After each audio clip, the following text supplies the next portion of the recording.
di pertemuan berikutnya dengan perangkat lunak. Baik anak Ustadz, perangkat-perangkat komputer ya, pasti kalau kita lihat komputer yang terbayang oleh kita salah satunya adalah seperti ini, yang ada monitornya. Nah, ada monitor, kemudian keyboard, kemudian ada printer dan mouse.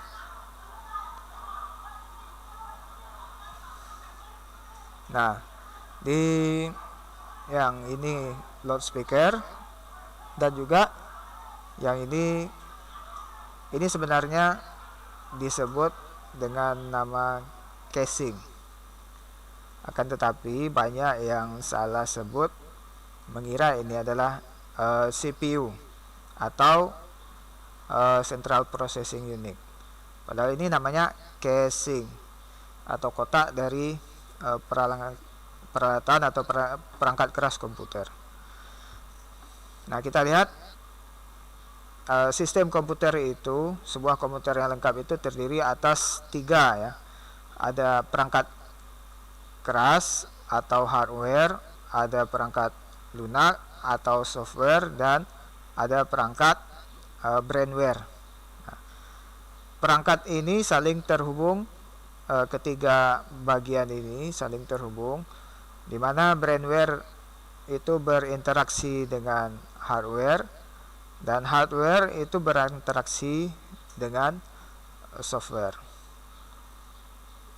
Kita lihat pertama itu adalah perangkat keras atau hardware. Nah, perangkat keras ini adalah semua perangkat komputer yang dapat kita kenal, kita indera fisiknya gitu. Jadi kalau kita gunakan mata, kita bisa lihat.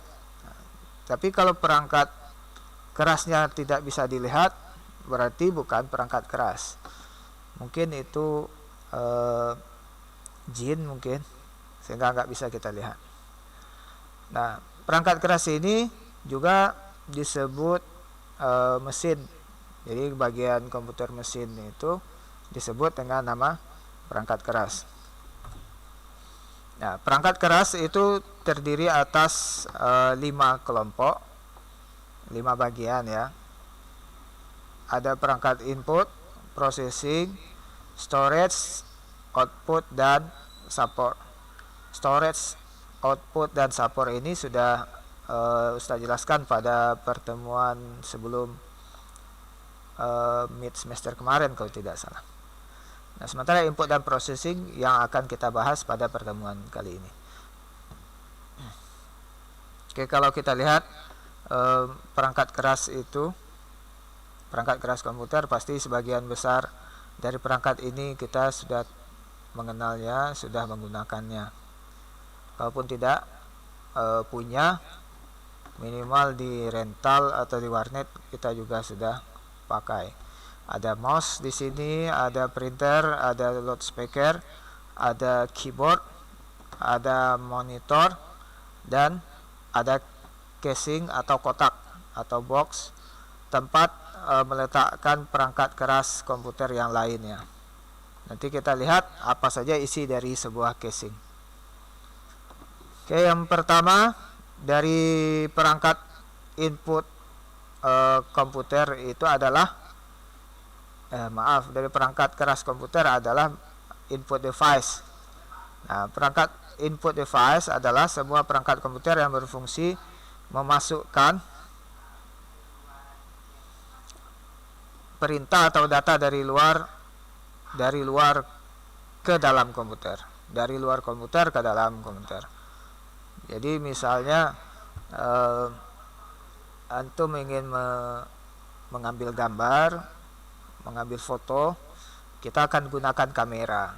Nah, bukan objek yang kita ambil menggunakan kamera itu yang masuk ke dalam komputer, akan tetapi image atau gambarnya yang masuk dalam komputer. Nah, image atau gambar atau objek atau segala sesuatu yang berada di luar komputer itu menggunakan sinyal analog. Ya, sinyal analog itu seperti ular. Di sini mana untuk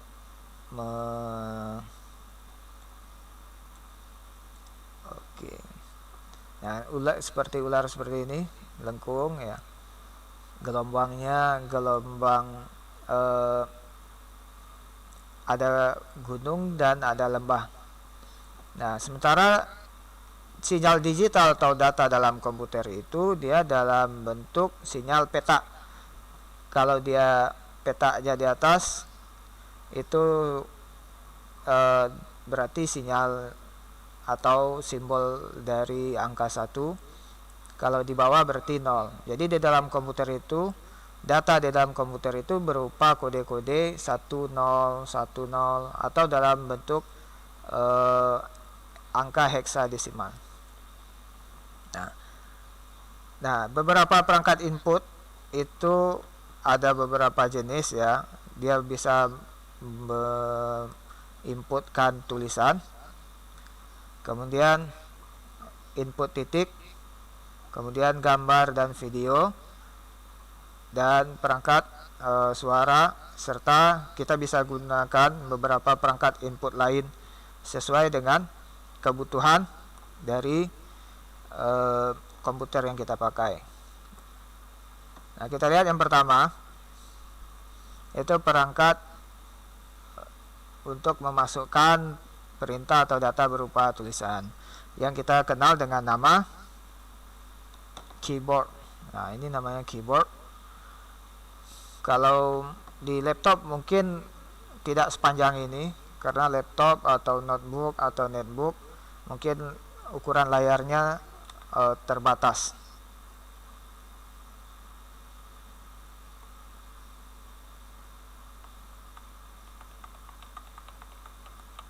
Nah, jadi keyboard kita bisa gunakan untuk memasukkan huruf, angka ataupun karakter seperti ini. Ada tanda seru dan teman-temannya. Antum bisa lihat keyboard yang ada di rumah ataupun yang ada di tempat lain. Rata-rata memiliki susunan yang mirip. Mungkin nanti ada keyboard-keyboard khusus yang mungkin berbeda. Nah, berikutnya perangkat yang berfungsi untuk menandai titik koordinat tertentu yang disebut pointing device. Nah, perangkat pointing device ini dia membaca perpindahan koordinat horizontal dan vertikal. Seperti kursor yang berwarna merah ini, pointer yang berwarna merah ini. Ustadz geser ke kanan, ke kiri, ke atas, ke bawah. Nah, contoh perangkat pointing device itu adalah mouse. Ya, seperti ini bentuknya, seperti tikus. Hanya saja tikusnya tidak pakai kuping dan ekornya berada di depan. Nah, mouse ini akan membaca perpindahan, pergeseran vertikal dan horizontal dari mouse itu sendiri. Ada dua jenis mouse, ya seperti yang pertama ini namanya mouse mekanik. Mungkin sekarang jarang dipakai lagi, sangat jarang ya. Ustaz, kalau kita beli mouse itu biasanya tidak ada lagi yang menggunakan mouse mekanik. Mouse mekanik itu dia ada semacam kelereng sebesar kelereng agak besar lah. Nah, bola mouse mekanik ini yang kalau dia bergerak ke kiri dan ke kanan dibaca oleh roda vertikal dan horizontal. Kalau mouse yang banyak sekarang menggunakan cahaya, jadi fungsi dari bola tadi digantikan dengan cahaya dan sensor gerak, sensor perpindahan dari mouse. Karena itu kalau kita menggunakan mouse optik ini pada permukaan yang tidak memantulkan cahaya biasanya sulit. Misalnya kalau kita gunakan di atas meja yang ada kacanya, kita harus gunakan alas yang bisa memantulkan cahaya pergerakan mouse tersebut. Nah, berikutnya perangkat pointing device yang banyak dipakai juga saat ini adalah touchscreen atau layar sentuh. Biasanya ada pada tablet atau smartphone yang kita miliki. Nah, kita tinggal sentuh objek pada titik yang kita inginkan. Misalnya kalau kita mau menekan atau mengaktifkan sebuah aplikasi, kita tinggal sentuh gambarnya di situ. Tapi sebenarnya anak Ustadz, layar sentuh atau touchscreen itu sebenarnya dia tidak berwarna atau bergambar seperti ini. Yang bergambar ini adalah bagian monitor. Jadi di depan dari monitor yang menampilkan gambar itu ada layar touchscreen. Jadi kalau antum punya tablet atau smartphone yang sudah rusak, bisa antum buka itu. Ada bagian luar, ada layar luar dan ada layar dalam. Kemudian berikutnya yang ketiga adalah touchpad. Touchpad ini biasa kita temukan di laptop ya. Nah, kita tinggal geser. Mouse tadi digantikan oleh touchpad. Kita tinggal sentuh permukaan padnya, kita geser. Kalau kita mau klik kanan juga ada tombolnya, tombol klik kanan dan klik kiri. Berikutnya perangkat pointing yang banyak dipakai oleh seniman adalah digitizer. Nah, kalau digitizer seperti ini menggantikan fungsi mouse. Kalau kita menggunakan mouse menggambar pasti kesulitan. Apalagi bagi kita yang kidal, mouse ini rata-rata dibuat untuk orang bertangan kanan. Tapi kalau yang kidal pasti kesulitan menggunakan mouse, terutama untuk menggambar sebuah objek atau merancang sebuah mesin, arsitek dan sebagainya. Jadi ini banyak dipakai oleh seniman, pelukis digital ataupun arsitek dan pekerjaan-pekerjaan lain yang membutuhkan misalnya desain gambar dan gitu. Kemudian trackball. Nah, trackball ini bekerja terbalik dari mouse tadi. Kalau mouse tadi kan mouse-nya yang digeser, sementara kalau trackball, bola ini yang diputar.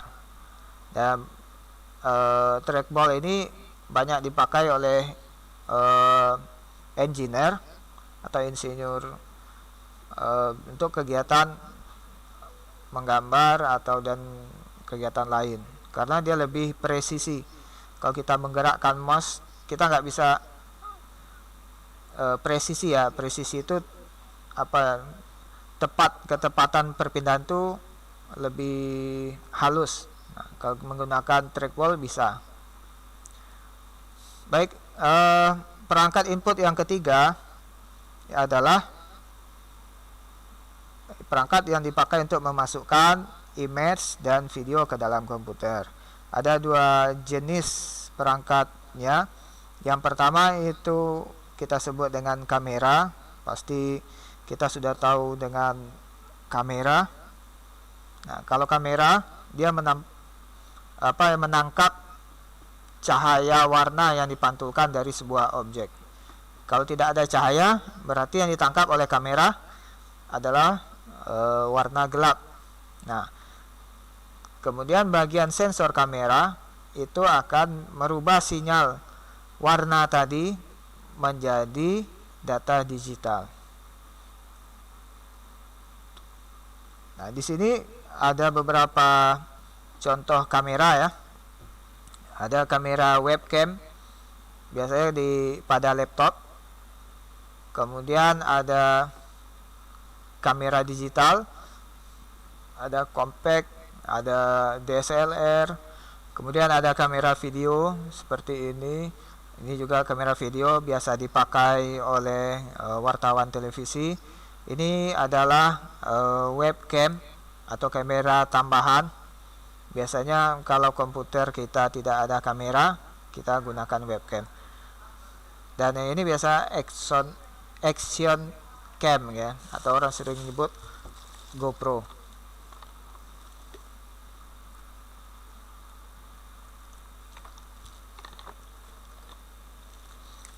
Perangkat berikutnya adalah scanner. Nah, kalau scanner ini bekerja tidak seperti kamera tadi.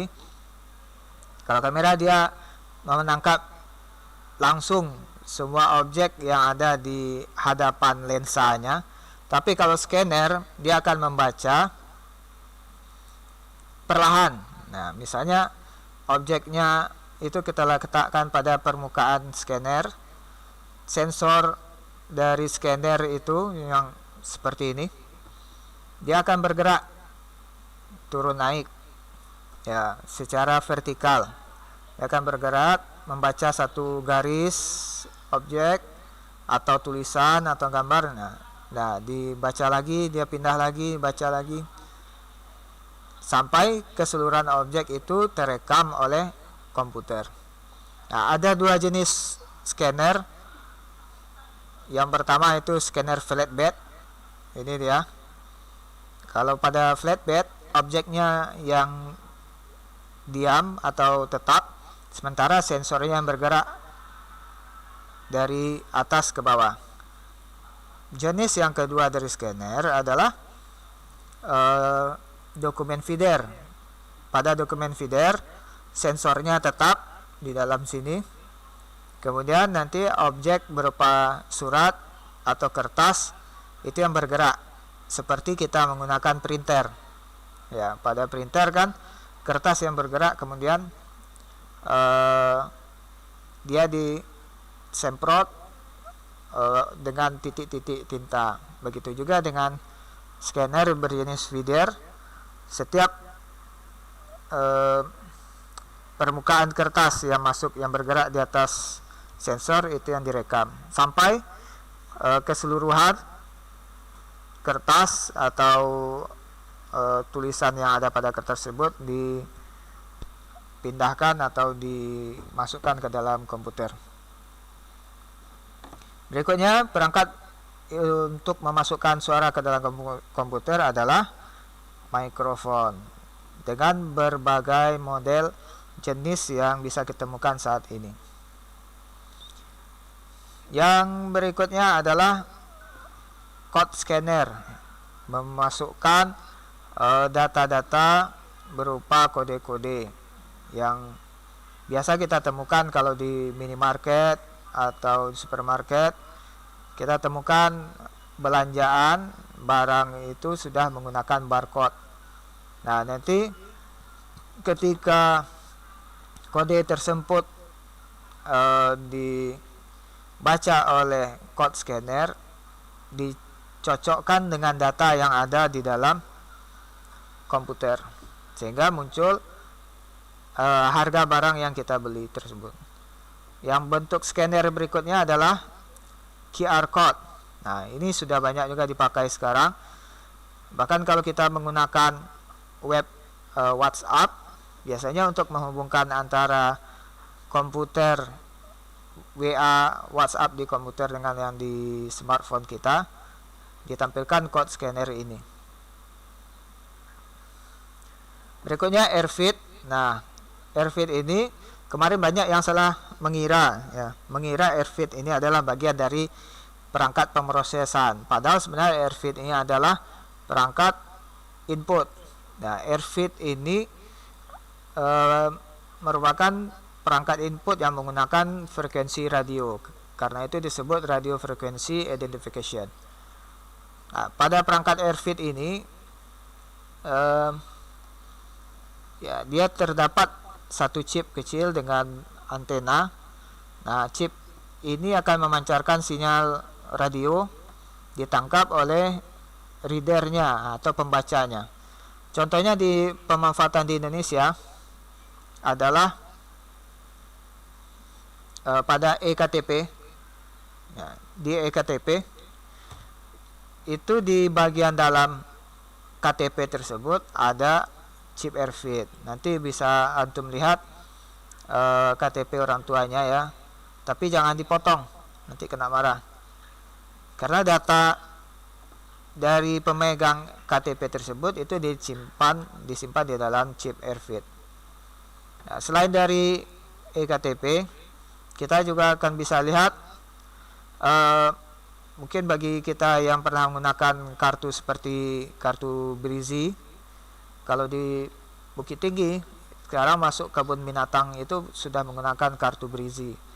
Nah, di dalam kartu tersebut juga ada chip AirFit ini.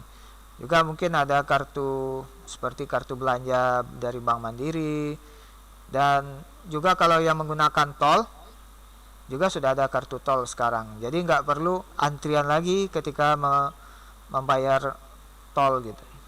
Jadi saldo yang tersimpan di dalam data dalam AirFit itu akan berkurang sesuai dengan penggunaan kita. Dalam penggunaan lain AirFit bisa juga digunakan di perpustakaan. Jadi kalau buku yang sudah ditempeli dengan chip AirFit itu akan memudahkan kita dalam ketika mengembalikan buku, tidak perlu ada antrian, cukup kita kembalikan pada kotak yang sudah disediakan, maka data buku yang dikembalikan itu sudah masuk ke dalam komputer. Bukunya ini sudah dikembalikan. Juga kalau kita meminjam, tidak perlu antri lagi. Kita bawa kartunya, kita bawa bukunya, nanti sensor akan mengirimkan data ke dalam komputer bahwasanya buku dipinjam oleh orang yang menggunakan kartu ini. Dan juga tidak bisa dicuri, karena nanti pasti akan ketahuan karena ada sensornya. Penggunaan AirFit ini juga bisa kita gunakan di supermarket. Misalnya kalau di Padang ini kita gunakan di Ramayana, akan mengurangi antrian. Jadi kalau kita belanja, tinggal bawa bungkusannya ke depan kasir. Nanti kasir sudah tahu berapa banyak belanjaan kita, berapa uang yang kita harus bayar. Dan juga bagi supermarketnya sendiri, data barang yang keluar atau data barang yang kurang itu juga langsung ketahuan. Nanti antum bisa lihat juga di YouTube, misalnya cari tentang penggunaan AirFit pada supermarket gitu. Oke, kita lanjutkan pada bagian berikutnya. Kalau tadi kan perangkat input ya, perangkat yang memasukkan data atau perintah ke dalam komputer. Nah, setelah data masuk ke dalam komputer,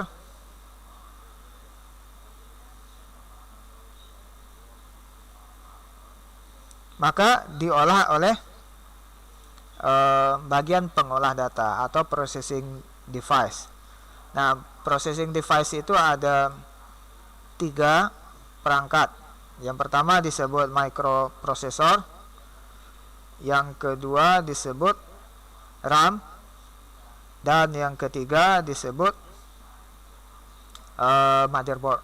Nah, kita lihat microprocessor. Oke. Nah, microprocessor itu dikenal dengan nama prosesor saja gitu. Jadi kalau ada mengatakan ini apa prosesornya nih, laptop ini apa prosesornya nih, komputer ini apa prosesornya, sebenarnya dia merujuk kepada microprocessor atau dengan nama lain Central Processing Unit atau CPU. Jadi Central Processing Unit ya, atau CPU ini bukanlah kotak yang atau casing yang sering kita lihat. Nah, microprocessor ini dianggap sebagai otak dari komputer. Nah, ini adalah tampilan dari sebuah bagian dari microprocessor, bagian dasar dari sebuah microprocessor. Oh ya, microprocessor ini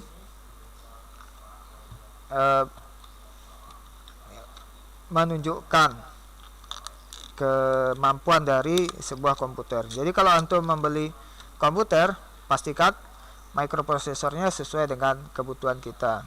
Kalau hanya untuk mengetik saja, mungkin bolehlah kita gunakan yang versi Celeron ya. Atau kalau kita banyak menggunakan grafis untuk desain, biasanya kita gunakan prosesor yang lebih tinggi, misalnya Intel Core i3. Jadi jangan salah pilih. Nanti kalau kita gunakan Celeron untuk kegiatan yang lebih besar, untuk grafis, biasanya nanti kita kesulitan. Nah, mikroprosesor itu bekerja terdiri atas dari 3 bagian utama ini. Ada ALU. ALU ini yang berfungsi untuk proses data tadi. Jadi data tadi kan dalam bentuk angka tuh. Angka 1 sampai 0. Kemudian A sampai F. Nah, semuanya data-data itu diproses dengan proses matematika dan logika. Ditambah, dikurang, dikali, dibagi. Atau lebih besar dari, sama dengan dari, lebih kecil dari. Jadi digunakan proses logika dan aritmetika di dalam komputer. Berikutnya adalah register. Nah, register ini kalau kita bayangkan prosesor itu bekerja seperti kita memasak di rumah, di dapur ya. Nah, register ini adalah talenan. Jadi kalau kita motong bawang di atas talenan, kita simpan, sisihkan sementara sampai semua bawang sudah selesai kita potong. Nah, itulah fungsi dari register. Jadi bekerja menyimpan data sementara yang diproses oleh ALU.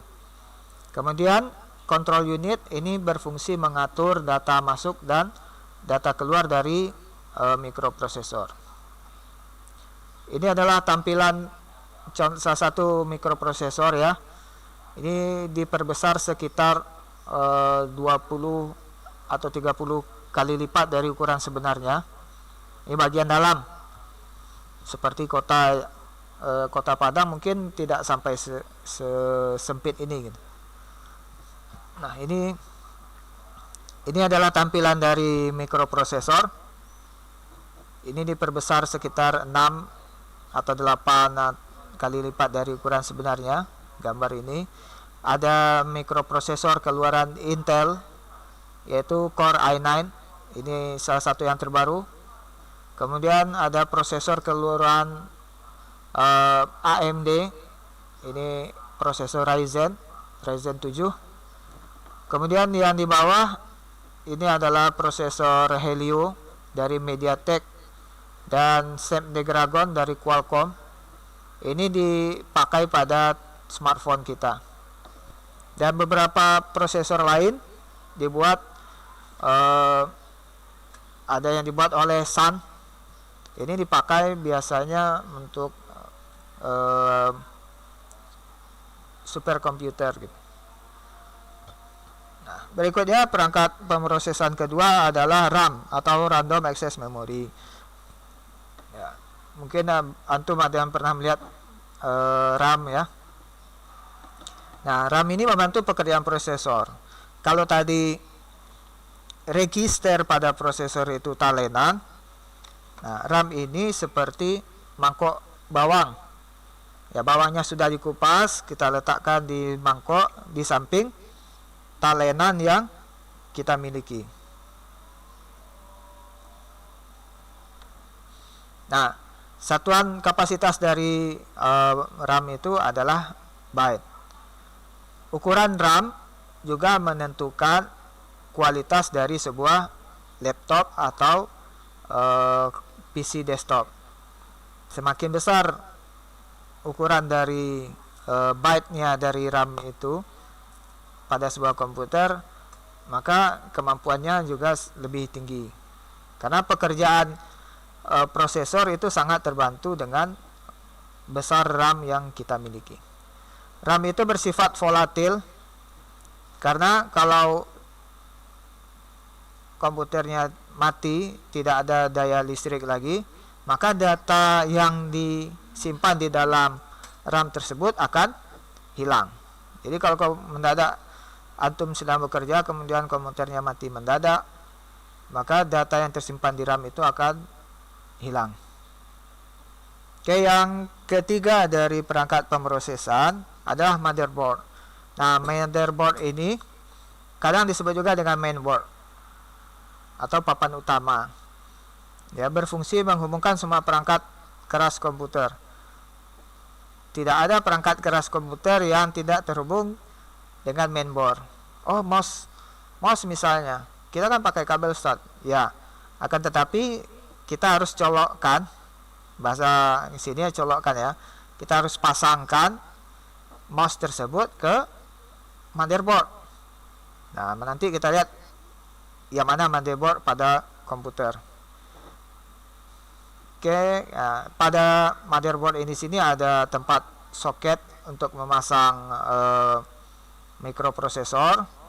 Kemudian ada slot untuk memasang RAM. Kemudian ada port untuk memasang SATA. SATA ini perangkat-perangkat penyimpanan seperti hard disk kita pasang di sini, SSD kita pasang di sini, DVD ROM kita pasang di sini. Kemudian ada konektor untuk power, untuk listrik dari power supply. Kemudian di bagian belakang ini ada back panel, ada panel-panel belakang.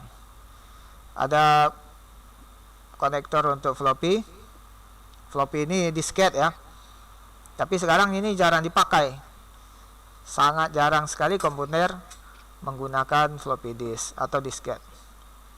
Ada konektor PCI Express. Ini untuk perangkat tambahan. Jadi kalau komputer kita rasanya butuh lagi perangkat tambahan, kita biasa pasang di PCI atau PCI Express. Ya, ini slot untuk AGP. Biasanya kalau kita desainer grafis yang membutuhkan gambar atau grafis yang sangat bagus, biasanya kita tambahkan kartu atau card grafis di AGP ini. Oke, kita lihat di back panel. Di sini adalah port audio, USB, jaringan atau LAN, VGA. Kemudian yang ini adalah untuk mouse dan keyboard. Tapi memang sekarang jarang kita temukan mouse dan keyboard dijual dalam bentuk port bulat ini gitu. Nah, Ustaz, itu adalah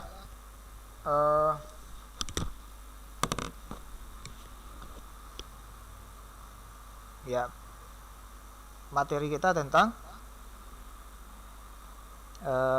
apa tadi, input dan processing. Kita lihat ya, kita lihat dengan ini pada komputer yang kita miliki. Sebentar, di labor yang sedang saya pakai ini, di sini ada monitor ya. Ini monitor, pasti tahu monitor, keyboard ya. Kemudian mouse optik, kameranya dipakai enggak nih? Kayaknya enggak. Kemudian ini yang casing tadi, ini kotak tadi ya. Nah, jangan lihat dari casingnya kata orang, karena memang kotak itu atau casing itu juga tidak terlalu mempengaruhi kualitas dari komputer. Nah, kita lihat bagian dari dalam PC desktop. Mungkin kalau untuk laptop nanti berbeda ya, karena setiap laptop itu akan berbeda bentuk dari motherboardnya. Nah, di sini hebatnya mungkin karena pakai lampu aja. Kalau nggak ada lampu mungkin nggak dianggap hebat.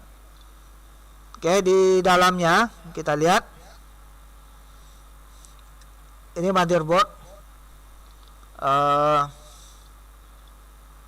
Kita kasih center. center mati. Adalah. Nah, ini motherboard, papan